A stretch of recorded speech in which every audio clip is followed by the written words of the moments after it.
Court street टैवरन restaurant के तले हुए आलू के चिप्स रियासत वर्जीनिया के शहर विंचेस्टर में काफ़ी मशहूर हैं।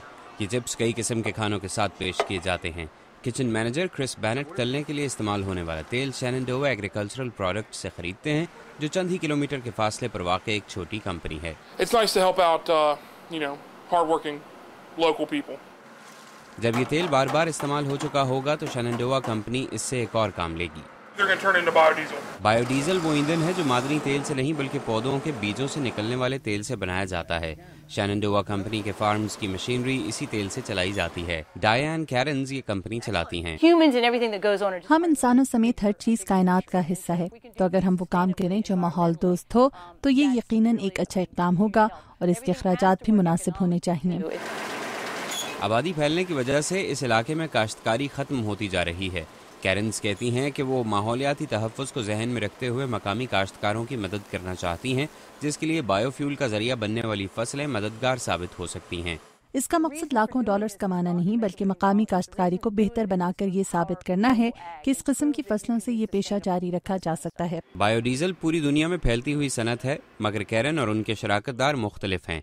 वो ये सब खुद ही करते हैं। कैरन कैनोला उगाती हैं और उनके पार्टनर जॉश लाइडेकर इससे खाने का तेल बनाते हैं और मकामी रेस्तोरानों को बेचते हैं।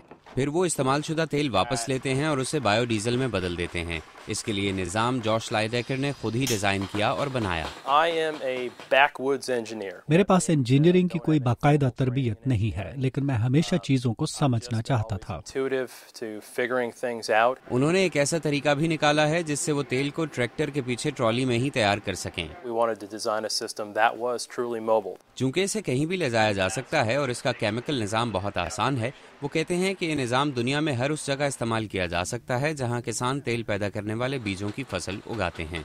कैरन कहती हैं कि ये सिस्टम कम खर्च भी है क्योंकि बायोडीजल पर उतना ही खर्च आता है जितने में आम डीजल मिलता है। मुनाफा कम रखें तो इसकी कीमत डीजल की कीमत से करीब हो जाती है। इस वजह से मैं बहुत खुश हूँ। इसी तरह वेजिटेबल ऑयल भी सस्ते दामों बेचा जा सकता है, जिसका मतलब है कि क्रिस बैनेट भी खुश हैं। मेरा ख्याल है ये एक अच्छा आइडिया है, खास तौर पर अब जबकि पेट्रोल की कीमत दूध से ज्यादा हो गई है। इससे हम पैसे बचाएंगे और वो भी, और इससे मकामी किसानों को भी मदद मिलेगी। स्टीव बारगोना के साथ मोहम्मद आतिफ, उर्दू VOA।